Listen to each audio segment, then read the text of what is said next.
Oops. Huh? Uh-huh. Okay. I can't believe I forgot to plug my microphone in. When Matt's not here, I fall apart. Let's see. No users in chat yet.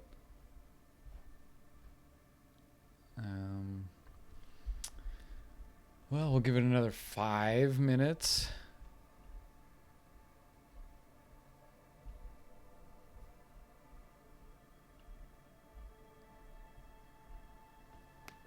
And then we'll get going just for people to kind of funnel in. Oh shit, of course I forgot to do that. Of course I forgot to do that. Of course I did. I forgot to change the title. Why did I do that? Let's see. Creator dashboard? I think it's creator dashboard. Stream manager. Yeah. Oh. Damn it. I can never remember. Stream manager. No. Settings. Stream. No. Channel. No. Oh, Dylan. Why can't you ever remember how to do this?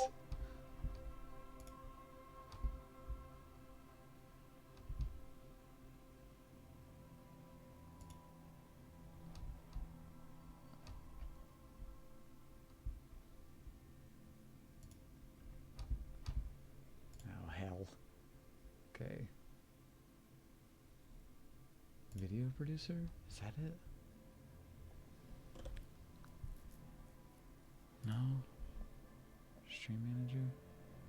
How do I change the title? Oh, edit stream info. There we go. God.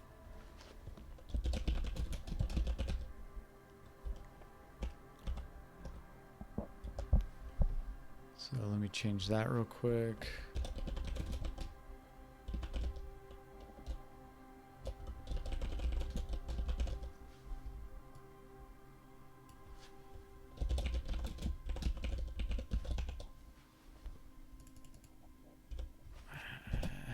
Disco Elysium.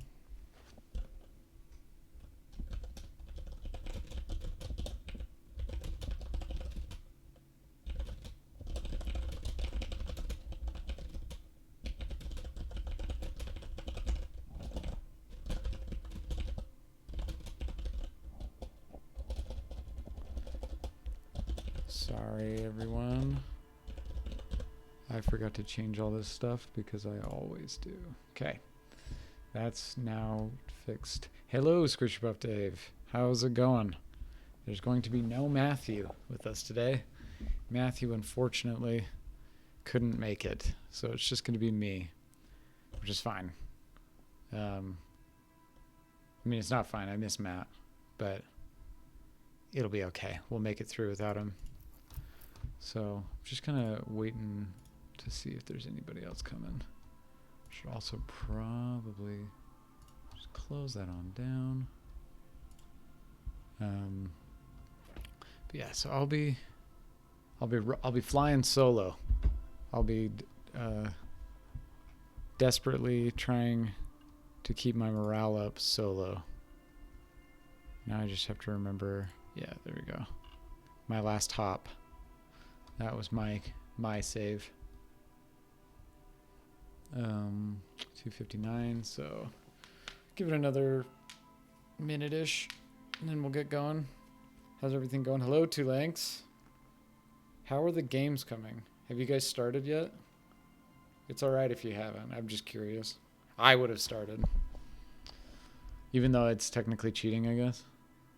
No, this is not going to be the same save. That save's on Matt's computer, and Matt can't make it, so we're going to be playing on the one that I was playing on. I'm a little bit further in the story. Oh, that's right. You told me that you're doing another game jam. Which one? You're doing the bullet hell one? Is that the one you're doing? But yeah, so I'm going to be I'm just going to be playing my save. And I'm further in the story, but my guy he thinks just like me, so it'll be perfect. Squishy Puff Dave, yeah, I've been animating like a madman. Awesome. So this is for like a whole new game, or is this a continuation of let's turn this lamp on. I feel like the light. Is it good? Oh, never mind, the lamp doesn't work, so we're not going to be doing that lamp. A continuation of I forget the name of it, of the multiplayer text adventure game. And OST2 Jam. They provide the music. That's right, original soundtrack jam, which is such a cool idea. Such a cool idea. If we had any, I mean, I guess we could get access to musicians at SIU and have them make a whole. That would actually be super cool if we could do that. So this is the thing that I think is so crazy about Neophyte is because it's associated with the university. Like all we have to do is reach out to just various colleges around the campus and be like, do you guys want to like be a part of this jam? You know, like we go to the acting school and we're like, do you want to be part of this jam? And they're like, how? And we're like, well, we'll take some mocap of you so that we can get some animations. And then like the people have to use the animations from your acting or like your voice acting, you know, or like the original soundtrack. Like we could go to the music school and have them compose, right? I mean, there's just so many things. And I just can't believe that the university isn't taking more advantage of this because we've been reaching out to them all the time. Like we talk to them all the time about what we're doing over in creative writing, like doing the VR thing, doing the game development thing. And all the colleges are like, that's very great. Let us know when you start making money on it. Because it's like the only time anybody wants to get involved is when they don't have to do any work. They can just come in and say, we'd like to help you in your endeavor. Whole new thing, attempting a platformer. I'm very excited to see a Squishy Puff Dave original platformer. It's gonna be very interesting. I'm excited for all those. Like the people who were talking last night, I was like, oh hell yeah, this is gonna be so cool. All the new people jumping in. Oh, that reminds me, I gotta go make a channel in the Discord, but that's fine. I'll do it after. So the way OST Jam works is that there's a 2-hour music challenge where musicians make all the music for the jam a few days prior. Oh, that's cool. So they have their own kind of jam in a way. Ah, that's so cool. So cool. Did anybody end up going and joining Rogue Indie Games, that Discord server? I'm just curious if anybody ended up going and joining that. I think I might have mentioned it. I joined it, but I'm curious to hear if anybody else did. I know I told 2Lanks about it, but I don't know if I told others. I don't know. I just think Rogue Indie Games should be way more. It should be bopping. Yeah, Squishy Puff Dave. It could be a cool thing. Like it's yet another time sink, like yet another time commitment. But basically, how it works is it's a Discord server. You go there, and you pick a role, and the roles are based on skill, kind of like what ours are, like artistic. Saluki is obviously a skill. Game developer. Live stream fan takes a lot of skill.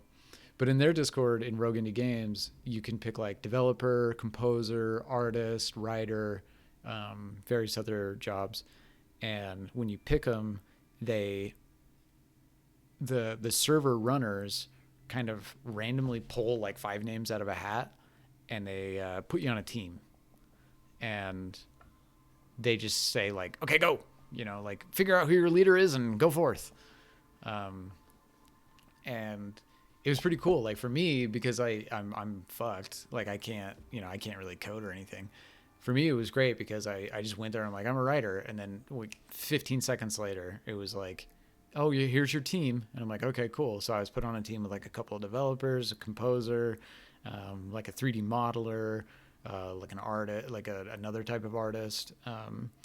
And we were like, so what do we want to make? And they were like, let's make this. And we're like, okay, cool. Sounds good. And then we just went off. So now I'm writing like we're doing like a proof of concept first. And we kind of want the game.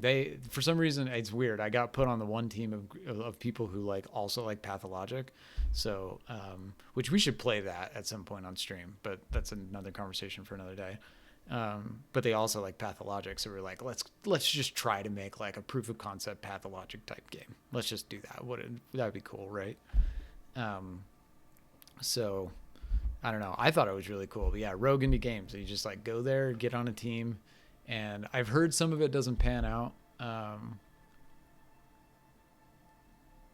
And like Matt, for example, Matt went and joined it, and he got randomly put on a team that they're just making like a platformer with no, like, they don't have any interest in like making a story for it. Like they just want to make a platformer.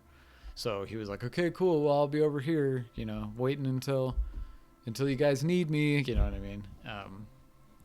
Which was kind of a bummer for him. So I think it's kind of a crapshoot, but I think writing in games is just kind of a crapshoot in general, because it's one of those mediums that just doesn't have to have it. You know what I mean?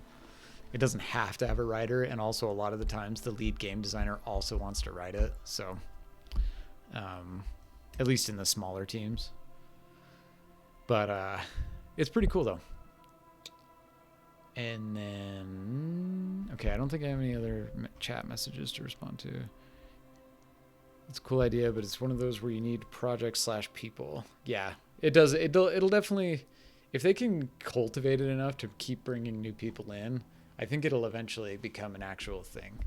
Like, I would love to do something like that for Neophyte jams. I think it'd be super duper cool, especially if like, kind of like what we were talking about earlier with the whole like music. Like if we contact a music college, right? And we could be like, do you guys want to participate in a jam? They could be like, yeah, sure. And then we would have people join our jam, and then we randomly assign them with composers at the university, right? And then the composers could work or we could do the coding school, or we can do, the writing school, or we can do whatever. But yeah, it's a cool idea. I want to see more ideas like that. But anyway, let's go ahead and load. Probably should have gotten water. We'll cross that bridge.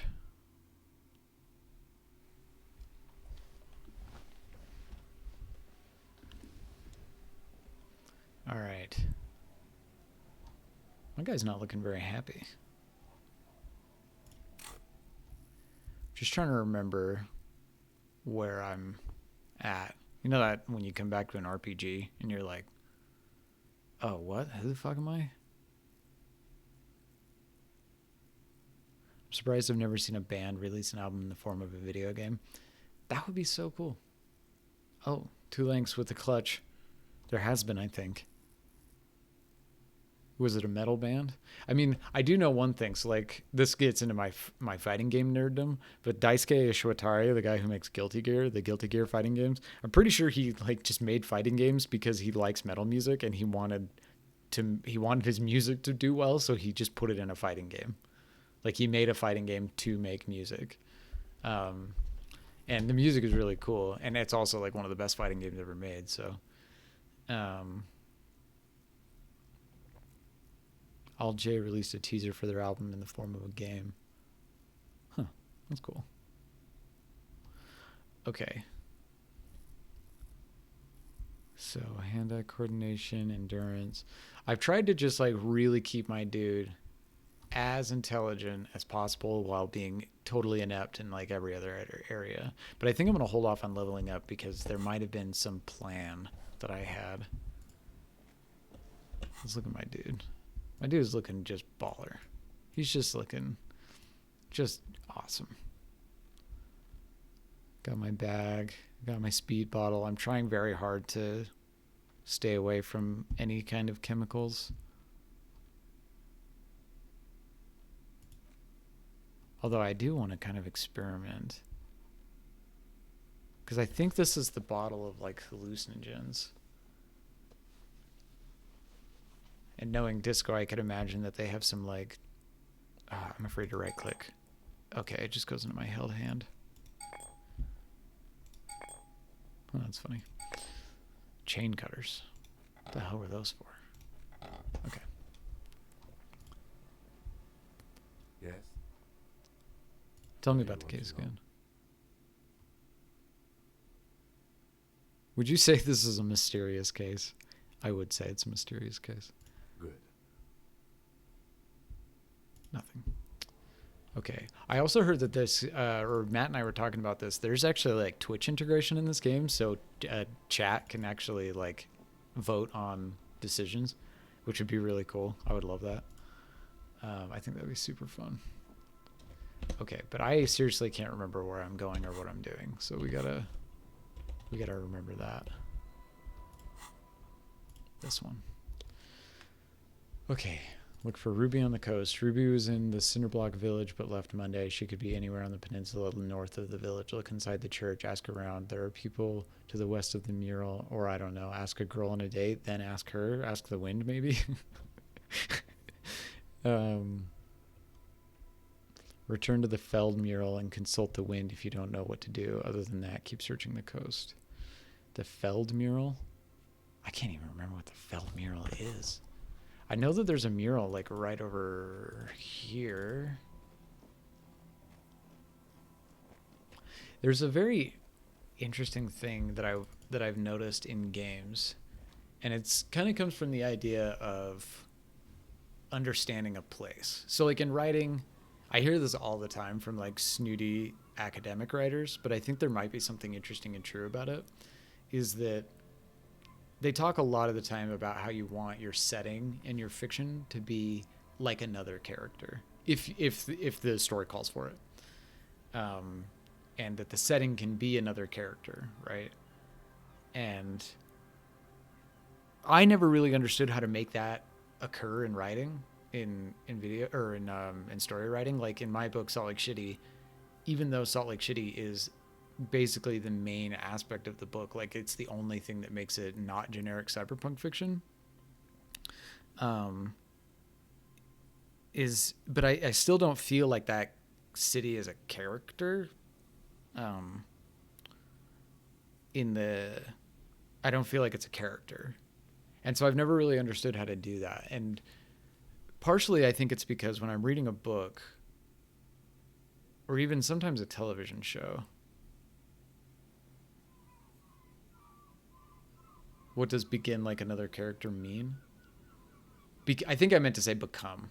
You want it to become another character, or to be like another character in the novel.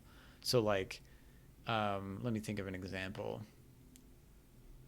Has anybody ever read The Terror or seen the television show The Terror?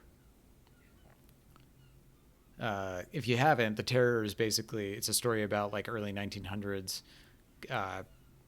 sailors basically, and they're trying to find a path over the North Pole, over the Arctic Ocean, right?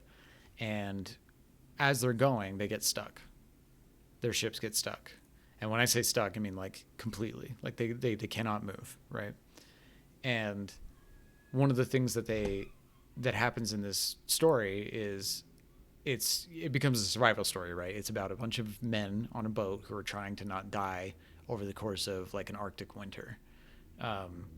And in a strange way, it's almost as if they are doing battle with winter, as if or at the Arctic, they're doing battle with the Arctic as though the Arctic was another character, right? A character, not just setting. And so this is an example of where they can say, or where a writer can take a setting and elevate it to be more than simply backdrop for the characters to move around in, right? It takes on its own sense of agency in a way. And I've never been able to do it. I've never been able to take a setting in a story and turn it into a character. There's a short story I wrote, and it's not very good, but there's a short story I wrote where this woman is trying to get out of a forest, and the forest is doing something similar, right? It becomes kind of what's the word for it? I keep wanting to say animalistic, but I want to say animosity. Malicious. The forest is malicious, and it wants to keep her in the forest, right? But the forest actually kind of ended up becoming a character. Like, it was literally, I think at one point, like a tree grows a face and it like talks, which is not good, because that's where you take the elevation of a setting into a character too far, and now it's just a character, no longer a setting, right? So it's this weird fine balance where like how in the world do you make a setting a character, right? And I find that in traditional writing methods, I don't think I can do it. And I don't think that many people can do it. I think a lot of people talk about it and a lot of writers talk about it like it's done all the time or like it's something that you should strive to do. But I don't think actually many writers can do it. And the reason why is because setting very, very often can't have much to do with the story because how narratives are written in print form is grounded in sensory detail, right? Like a character moves from place to place and they do things, right? And they think, and you don't really have a lot of time. But in a game, and this is the point that I was wrapping around to, in a game I found something that games have an advantage of is, do you ever think it's strange that like, let's say you're playing Grand Theft Auto or Red Dead Redemption or basically any open world game, 2D, 3D, doesn't matter. Isn't it strange that after playing it for a while, you can stop and go, wait, how do I get to location X or Y or Z? And then you're like, oh, I know how to get there. It's actually kind of a weird thing. Like you know geographical locations within code. It's not an actual real location. You didn't physically move there with your body. You know what I mean? You move there with an avatar. I find that very interesting. And I think that it actually really strengthens the idea of setting as character in a game. Because in Disco, like, I know how to get everywhere in Disco. Now, Disco is a very small game. It's a very, like, compact, open world. But I know how to get everywhere. So that's something that's kind of interesting to me. Let's see. Oh, the Feld mural. Okay, cool. So this is the Feld mural. It says Feld right there. The once bright mural towers above you, saying, Feld Electrical, R&D. Tomorrow is just a whisper away. Recherche et développement. I can't listen to the wind. Reconstructed. Put skill points into Shiver to open this white check. Yeah, sometimes navigating places in a game is easier than IRL. Yeah, I know, right? Like because I've lived in a couple different cities in my life, and I remember like when I moved to the very bottom part of Utah, which is like my home state. I moved to a town called St. George, Utah. I had to like take a day and literally drive around the town so that I could get a sense of where to go. And that seems so weird to do. That seems like a strange thing to do, or at least to me it does. But in a game, like it's not strange. Like you get a sense of where you're going. And I also think that there might be a good argument against like overly done navigation points in games. Like, you know, when you get a quest and then it's like, go here, and then you just follow the yellow line. Like you're not even looking at the screen. You're just following the yellow line until you get to the next quest location. So I don't know. It's kind of an interesting thought there.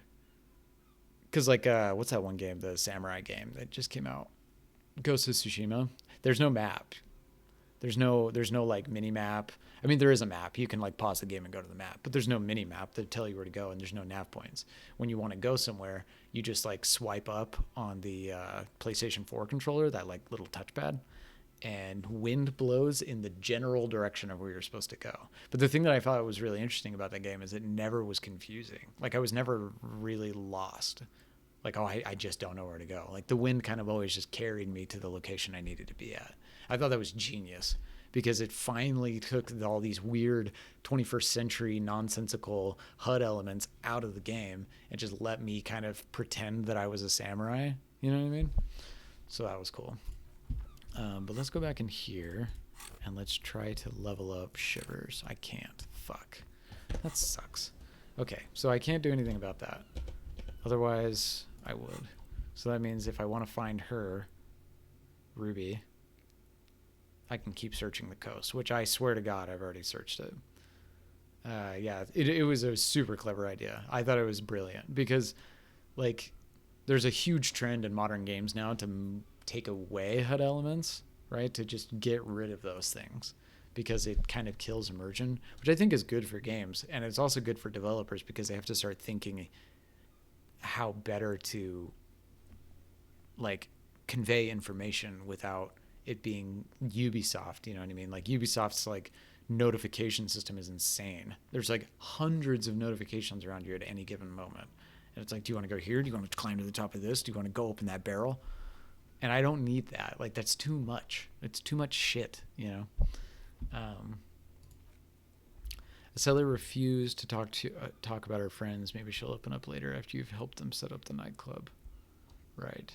Confront the pigs and get your gun back. Someone's been running around with their sidearm pretending to be a police officer. You must meet her near the old fish market at 22.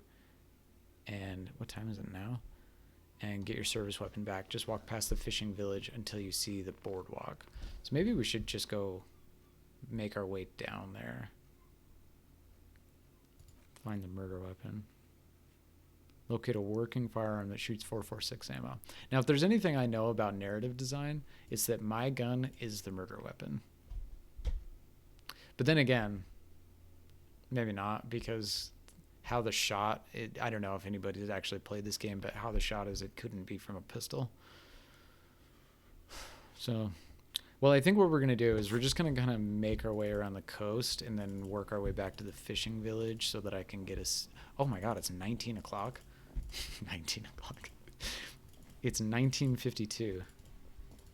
Well, time doesn't pass when you run around, though. It only passes when you talk to stuff. I've already talked to these guys. Those are the guys that Matt's trying to find.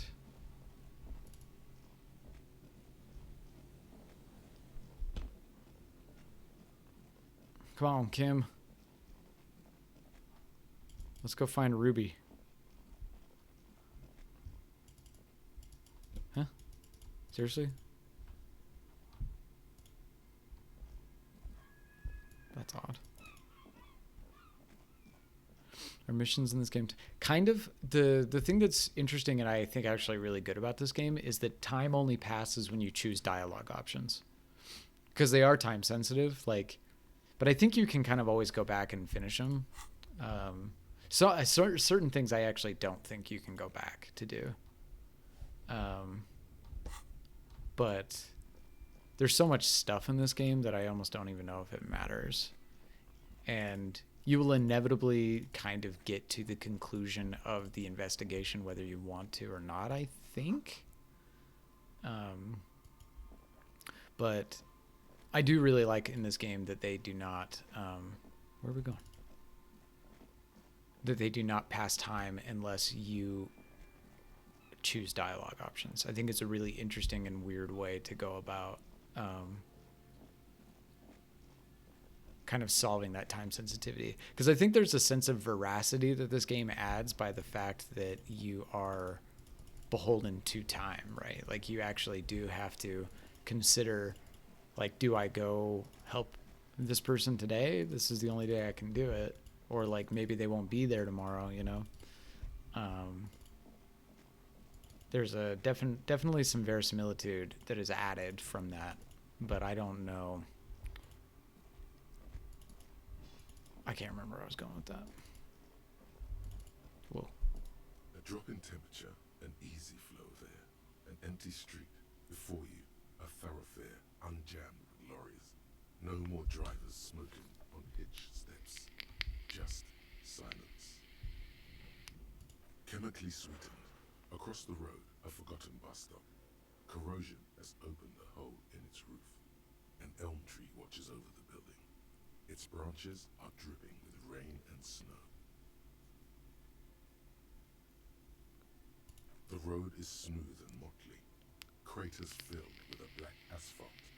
The asphalt, thirst laid, is grey already. A row of tenements are under construction in the distance. God, I love the fucking narrator. It's so good. Also, that dude must have had a rough voice at the end of this. This game has 1 million-ish words, I think, in it. 1 million? Could you imagine? Like, you're the guy who narrates every single playthrough of Disco Elysium. You're the narrator. You do all of these thoughts because he plays all of the different brain thoughts. The road is smooth and motley. Perfect. The asphalt first laid is gray already. See, it's just physical descriptions of things. I love it. I love that. This guy actually, like, the team actually knows how to write prose, which is so rare in games. Who are the people who live across the road? What about the bus stop? Oh man, I gotta know about the people. A tub warm with water, white with soap. A man bathes while radio waves transmit the lottery numbers. Oh, I should probably write that down. 18, 21, 4, 1. A modern washing machine rattles a drawer full of silverware. Number 312D. Young girls used to come here, huddled up, hoping for more warmth than their thin coats give them. The bus took them to school. It has not run for 8 years. There were not enough girls to sustain its cost. Craters pocked the surface. Children played in them until heavy trucks full of black pitch rolled in. The landowners have filled the craters with money. It is a vital artery of the flow of trade. Yeah, it is it has to be a ton of work. Yeah, imagine, okay, so you'd imagine that like every one of these gets like 2 takes.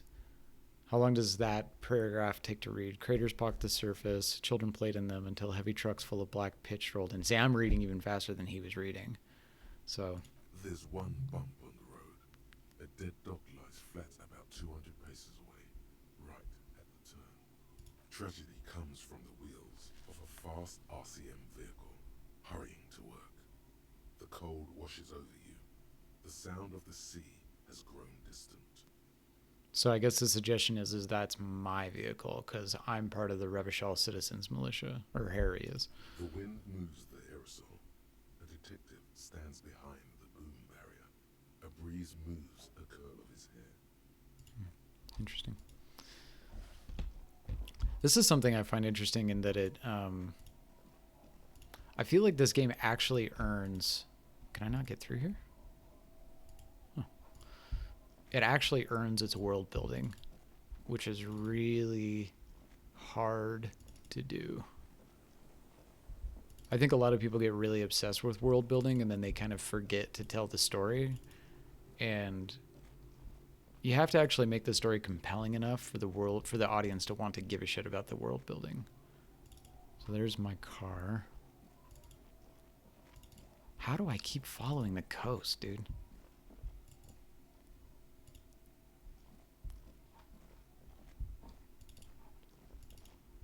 It's crazy. This has been one of the most confusing aspects of this game to me. It's like you got to follow the coast, and there's like no way to stay on the coast.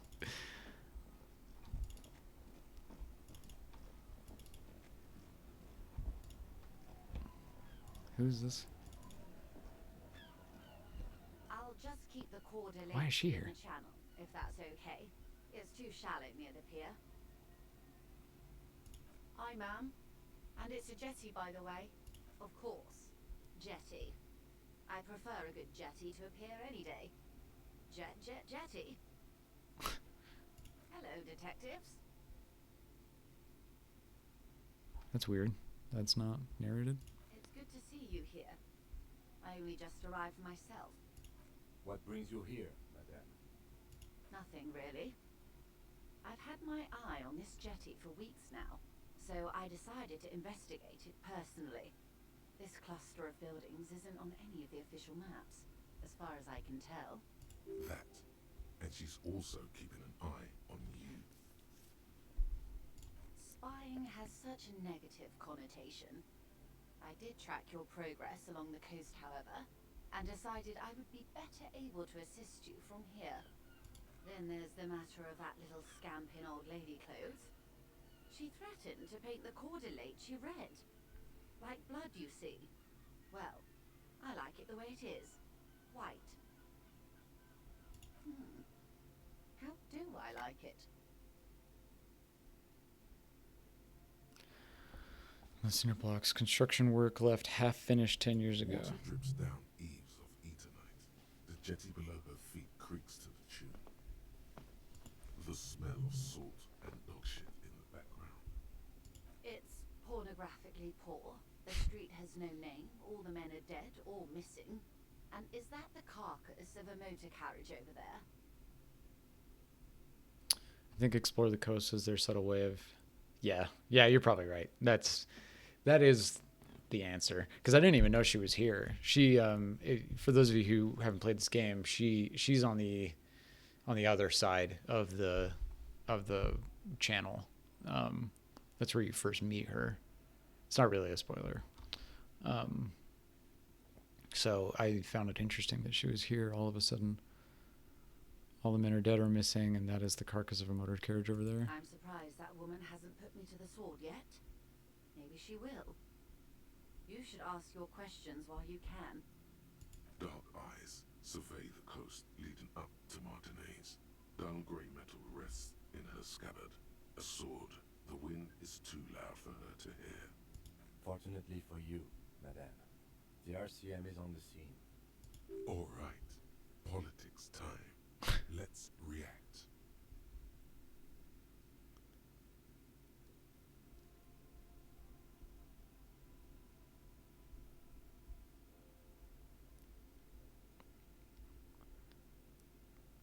This game actually makes me question every single dialogue choice in which I have to put forth my opinion on a particular matter. I think they do a really good job of constantly making sure that you are representing your opinion, which is an interesting tactic in a game, because in most games the opinions are pretty, like, most games advertise the idea of like morally gray decisions, and then the decisions are morally gray. I mean, you have like the Mass Effect thing of like blue versus red, but then you also have some other games where the decisions are more morally gray, like The Witcher, right? For example, I think The Witcher does a really good job of giving you morally questionable scenarios that you have to kind of navigate your way through. But in all the time that you are navigating through those morally gray scenarios,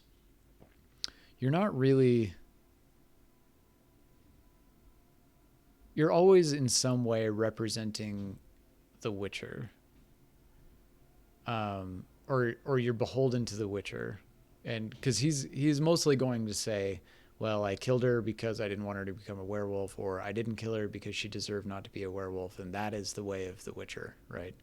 X, Y, or Z is the way of the Witcher. But in this game, it's not like you're right to be scared, this is all your fault because I'm the RCM, or you're in no danger, the working class have no idea what's happening to them because I am the RCM. You know what I mean? Like, you don't hold these opinions because you're an RCM character. You are kind of reacting as though you are you. And like this, I couldn't say, like, I can't. That like really, that bothers me. It bothers Dylan, to say something like that. Because of the whisper, right? This little parenthetical is really important to this line, because it's like, why is he whispering it? And this sounds like, like I'm trying to be a punk. But I think my character has been largely like an overly intelligent punk, so this feels right, the most right. Or the place is doomed either way. But I haven't been very doom and gloom in this playthrough. Oh, I'm not frightened, officer. I'd never... Above you, there forms a quilt of alto-cumulus clouds, twisting into each other. The wind tugs and stretches them over the bay. Their cloud shadows slide over the ruins of Revachol West. Wherever they pass, the temperature drops slightly, but perceptibly. What are clouds in the world of fiction? What do they represent? Kind of a haze, an inability to see. Seems like you're more your own avatar than a character, right? Which is interesting, because you are always a detective. You are always playing as a detective. But the way in which you can carry out the future of this detective is amazing. Like you can just not be a detective. Like you can just kind of like fuck around and do drugs and for the 7 days. Like you could ignore Kim, you could not even try and solve the case, you could do all of that shit, and the time will pass and it'll play out as a story for you, right? It doesn't want to do that, but I don't think it cares. I think that the game is relatively agnostic to the way in which you play it, which I think is really interesting. Have you played Fallen London? I feel like there's some similarities. I have not played Fallen London, but I will add it to the list. It sounds like an older game. Is it a GOG game? Is it on GOG? Do you know how they discovered this place? The wind picks up, her raincoat flaps in the gust. This island? No, they're in Celindian, Isola. Oh, sorry. What is an Isola? I'm guessing you don't know then. No, I don't know how they discovered it. Your condition has left you no worse off than most of these people. The literacy rate is around 45% west of the river. 50 years of occupation have left these people in an oblivion of poverty. I'm going to say nothing, even though I do want to say 45% is around where I operate. Because at some point, like I have been playing this character as though he is aware of the fact that he has a problem. But at some point, I do want to have him turn like do the narrative arc turn, right, where the character grows in confidence. And I think in some ways I have. Clouds also seem like omens. Yeah, right. And I think that's kind of bolstered by the fact that Shivers talks about the clouds and the temperature dropping as wherever they go, right? So it's like this cloudiness is it's causing this inability to see. I mean, we're actually even talking about the inability to see after the clouds, right? Like these people don't even know their own history because they can't read, right? So there's a lot of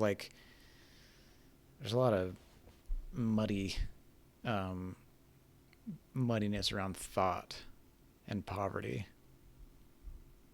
Say nothing. Most of these people will never know what this place means, this island of matter, or why they were ferried over enough to remind me to tell you one day. For now, how can I assist you in this new location? Tell me now. Do we? It doesn't look like he does. I hear you have singled out a suspect and are in pursuit. This is cause for cautious optimism. I would not want to delay you. It's a web game. It's a little weird where there's an energy system that time gate the number of meaningful dialogues you get. Oh, that's cool.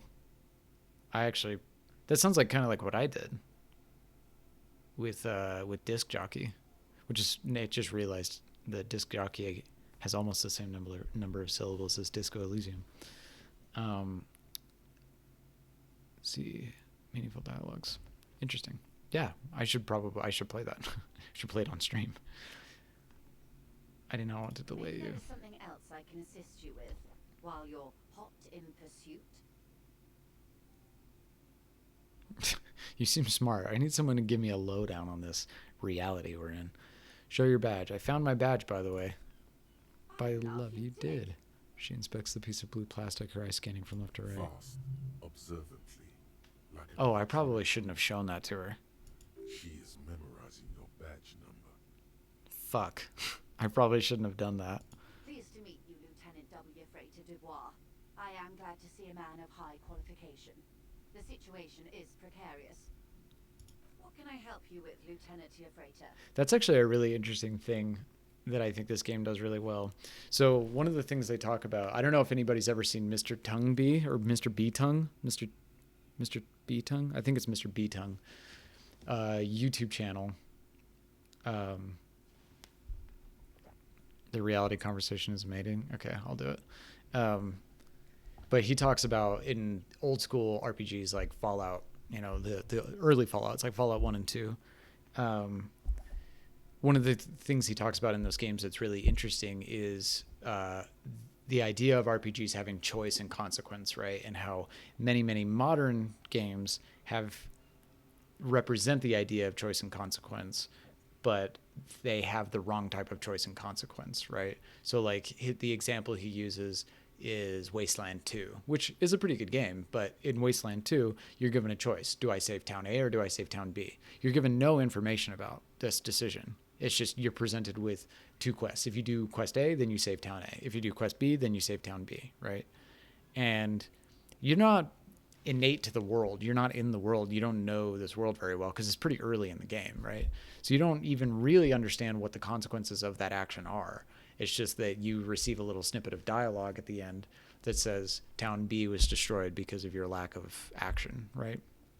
And then you have games like Fallout, the old Fallout, where you go to town and people start asking you, like, where are you from? Where'd you come from? Why are you wearing that funny suit? And you're like, oh, well, I'm from Vault, 127, over yonder.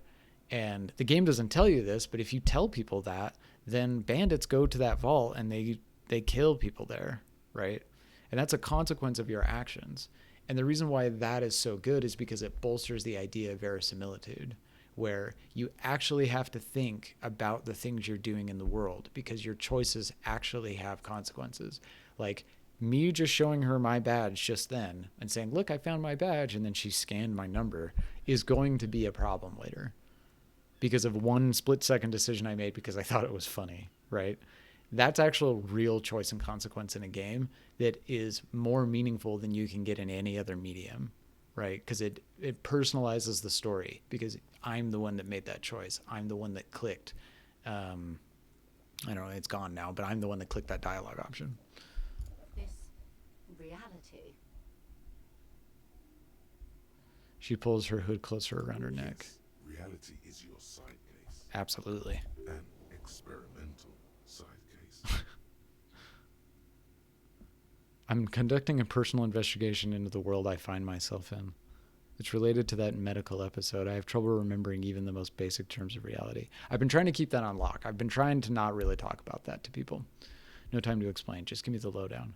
Actually, now is not a good time for reality lowdown. Maybe later. I'm conducting a personal investigation. Truly curious. A sort of philosopher detective. My theory is that this inquiry into the nature of reality will ultimately converge with our murder investigation. They are really one and the same. I mean, he's not entirely wrong based on the metaphysics of persistence, but okay. As in the energy system recharges over the course of a day, so it's more a long-term thing where you get bits of lore over time. That's cool. I mean, it makes sense that the energy system would recharge. I think this is also like what I was trying to do with Disc Jockey, where like I had the exasperation resolve meter because I wanted it to feel like you were leaving something on the table with every conversation you had with people, right? Like every single time you talk to somebody, you ended up having to leave something on the table. Now the problem is I just didn't do enough writing with it. Like this game has 7-8 options per person per dialogue choice, It's brutal. It's so hard to write that much. My theory is that this inquiry into the nature of reality. Okay, actually, that's not what I need you to give me. Okay, this one definitely. The Lieutenant cocks one eyebrow. A deep synthesis. She nods. I'll assist you, however. I can then. Go ahead. Ask. All right, we're in. I know these all look good, but begin with the first, okay? We're in Martinez, baby. A casual term of endearment popular among the 50-plus crowd. It's a disco holdover, pay it no heed. I'm a disco holdover. Aren't we all? She refers to your corresponding ages. Martinez is a district of Revachol. A very small district tucked away near the industrial harbour, north of the 881 and Jamrock. You would be excused for not knowing about it. Unimportant, they say. Forgotten even. Shelled to smithereens during the Revolution. It has its charms, just not this time of year. I think I'm just gonna back out of this one. I would be happy to. What is a preposterously expensive education for, if not sharing? Yeah, at some point you really need to streamline your workflow, and it's not just about writing. Yeah, right. I mean, I wanted the game to be dialogue choices. That's what I wanted the game to be. Like, what if the entire game was dialogue choices? There was no combat, there was nothing else in the game. But what the mistake that I made early on is I started writing dialogue that started arithmetically every time for every arithmetic branch point that I made in dialogue, I was creating an exponential number of outcomes in the game. So like, because of the way that somebody said something, or the way that the player said one thing to one person, it changed 5 other interactions with other people, and it became so unbelievably cumbersome that it was like crumbling in my hands. Like it was falling apart because I was watching it like just exponentially mutate in front of me. Like the writing was crazy. It was so bad. I just thousands and thousands of words of writing pure dialogue, nothing else. And I was like, oh fuck, because I wrote this dialogue option, now I need to go back and I need to fix that dialogue option over there. And like it was nuts. So if I were to do that again, I would completely rethink it, and I would have a laser focused scope from beginning. Like, do not under any circumstances create more work than is necessary. Think of something close to you, conceptualization.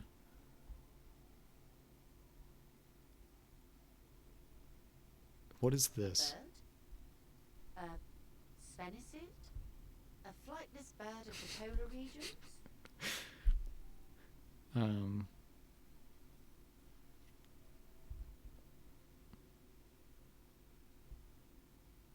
This place is an unmarked micro-settlement on the coast of Martinez.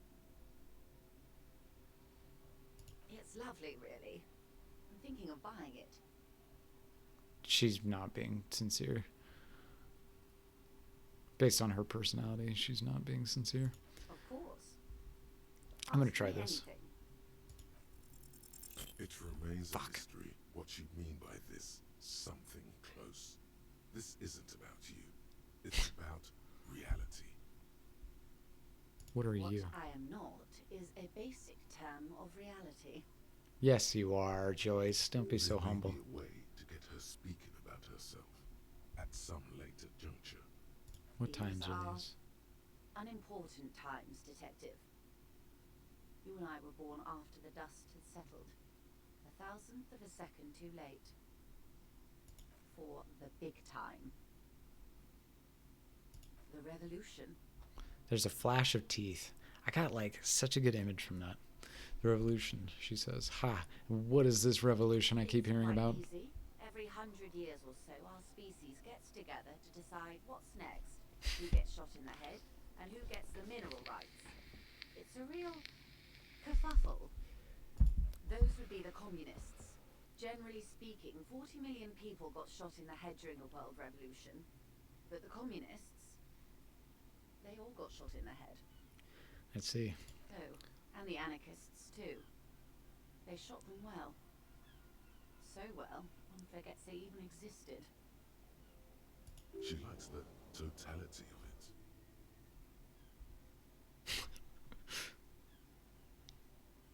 Did they ever? Before they got shot themselves, they shot 2 million people.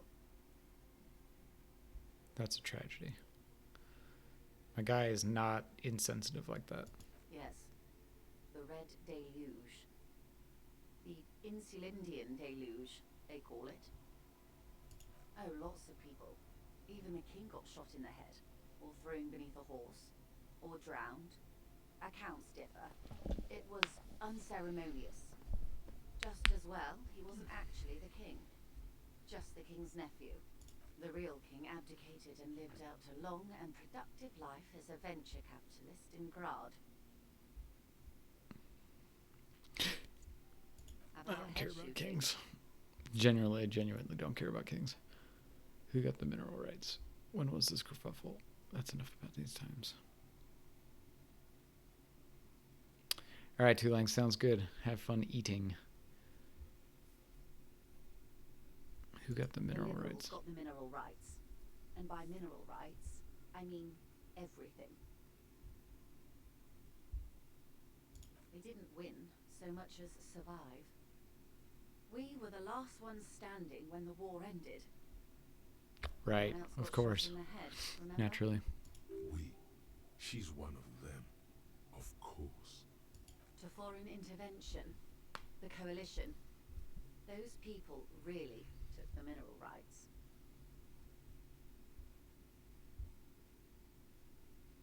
The liberals took everything that wasn't nailed to the ground. The coalition took the ground. The ocean, the laws, and the people. The coalition of nations. Grad, Mesk, Vesper, Messina, Oranje, and Sur-le-Clay, the armed center of the world. They landed here and ended the revolution. It was the moralist thing to do. The moralists believe in keeping everything exactly the way it is. They believe in mineral rights and not shooting people in the head. Right. At least not in the same manner and volume as the others do. They are the long-standing provisional rulers of Revachol now, the coalition government. Right, okay. This is their zone of control. They embolden the RCM with crumbs of the same law they took. Technically speaking, you are a moralist. Right, naturally. The color of moralism is blue. The official motto of Moral Intern, or Moralist International, is a blue forget-me-not, a piece of grey sky. Unofficial. For a moment, there was hope.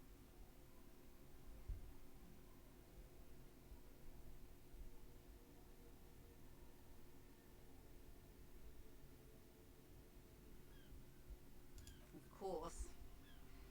Not easy to be moderate about head shooting in your line of work.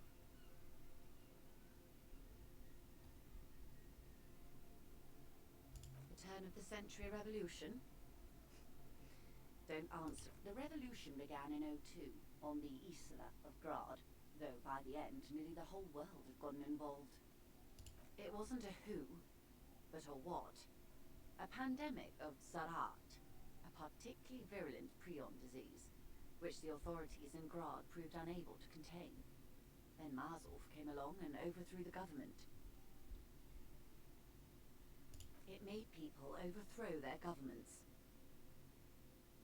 Indeed. No way. Zarat is a highly infectious microorganism that destroyed brain tissue. The actual causes of the revolution were material. The pandemic What? only provided the spark. What? So COVID-19 caused everyone to overthrow their governments? It was a funny I time. feel like this is some kind of They metaphor. discovered transistors and rock music, but they didn't know anything about prions. Nobody did. I mean, prions are one of those things that you can't really do anything about, right? Like, I thought prions were like the, man, you get it, you're fucked kind of thing. From Revachol and Grad? Not far. The world managed to cauterize I feel like itself. that's a metaphor. Mazov's I mean, maybe it's like Friendly literally a in virus in the 08. world, but The coalition crushed the Revachol commune 2 years later. It was the end. I went full moralist in my first playthrough, like an ideology I adopted to motivate myself to get off drugs, and also I wanted to be like Kim. It makes sense. I just am trying to, I don't know, I'm trying to tap into like old undergraduate Dylan days where like I was all in on studying philosophy. I was like on debate teams and I was going to philosophy club and blah, blah, blah. And like, I just remember the old discussions of moralism and like whether or not it was actually a valuable thing to hold. And that was almost me choosing for me, not for Harry. What came Why? next? You and I, officer. Our lives in the zone of control. I am so glad that they added the rest of this voiceover. It's so much better this way. A city-state divided into free market zones under the everlasting interregnum of the coalition of nations. And you, of course, the citizens' militia. The clatter of typewriter keys fills the main hall of the reappropriated silk mill. Precinct 41. Chad Tilbrook presses enter. Outside, Officer Elfboy Williams slams the door of an armored motor carriage. The zone of control is the third incarnation of Revachol, after the failure of the suzerain and the commune. Modernity. They developed the marvels of the inter-eastlery communication, telematic milieus, radiation, colored plastics. Meanwhile, in Revachol West, the aftermath continues for the 5th decade. 51 minus 8 equals 43. Time flies. 51 minus 8.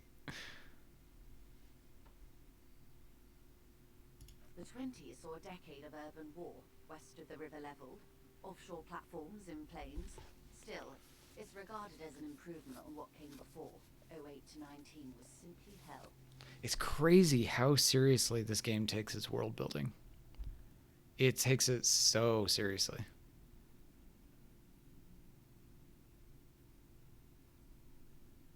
I want to read this damn book. The 30s. Things settled down in the 30s. Revachol East transformed itself into the world's largest tax haven, with the international community's blessing. For the first time in a long time, it seemed like things were going somewhere. No, it was a market mirage fueled by cocaine and quantitative easing. The 40s dispelled it like a cold splash, an Isla-wide hangover, you might say. And here we are. Welcome to reality, baby. Welcome to reality. For her to be where she is, Wild Pines Group must have picked the right side. They picked the winning side. That's why they're here, and others are not. Perhaps it wouldn't have. Here's a giant meta question for you. What is the purpose of world building in a narrative? It's a very interesting question. Very interesting question. I think it's so interesting that we will actually just finish the stream by answering it. I would have sided with the cannons. So one sec. If you'd seen the calibers of the things, you might have too. Perhaps it's better I was born when I was. 10 of the 14 Indo tribes got it wrong. Feld, Kukri, Tricentennial. So I suppose I would have been in good company. Good question. What would you have done differently? And you would have died, most likely. Not far from I genuinely don't know what I would have done differently. here, during the That bloodshed, answer just like stuck out to me. on the coast the day the coalition took the city. Cold runs down your spine. She gestures toward the waters.